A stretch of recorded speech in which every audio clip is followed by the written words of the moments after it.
Saturday morning வீட்ல பூஜையெல்லாம் முடிச்சுட்டு, அக்கா வீட்ல ஒரு சின்ன ஃபங்ஷன் கிளம்பியாச்சு. சின்ன வயசுலலாம் குழந்தைங்களுக்கு உடம்பு சரியில்ல, லீவு அப்படின்னு சொல்லிட்டு நல்லா போய் என்ஜாய் பண்ணிட்டு வருவோம்.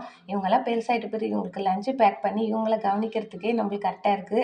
இது போல ஃபங்ஷன்னா தான் விட்டா போதும் அப்படின்னு சொல்லிட்டு கிளம்பிடுவோம். சண்டே மார்னிங் வேல்மாறல் பூஜையோட 6வது நாள் காலையிலே எழுந்து முருகப்பெருமாளுக்கு விரதத்தை ஸ்டார்ட் பண்ணிட்டேன். நம்ம எங்க இருந்தாலும் சரி முருகப்பெருமானை நினைச்சு நம்ம வேல்மாறல் மந்திரத்தை படிச்சாலே போதும். எங்க ஃபேமிலியில முக்கியமான ஒருத்தர் ஆட் ஆக போறாரு. அவரை மீட் பண்றதுக்கு தான் எல்லாருமே காலையில பரபரப்பா ரெடி ஆகி எல்லா ஒர்க்கும் முடிச்சுட்டு போயிருந்தோம்.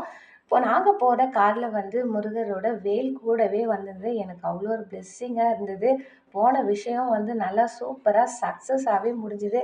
அப்புறம் என்ன, நம்ம வீட்டில் இனிமேல் ஃபங்க்ஷன் மூட் ஸ்டார்ட் தான். இந்த 2 டேஸ் எப்படி போச்சுன்னே தெரியல, ரொம்ப ஃபாஸ்ட்டாகவே போயிடுச்சு. சண்டே ஈவினிங் போல் வேலூருக்கு கிளம்பி வந்துட்டேன். நாளைக்கு நல்ல வீடியோவில் பார்க்கலாம். பாய்.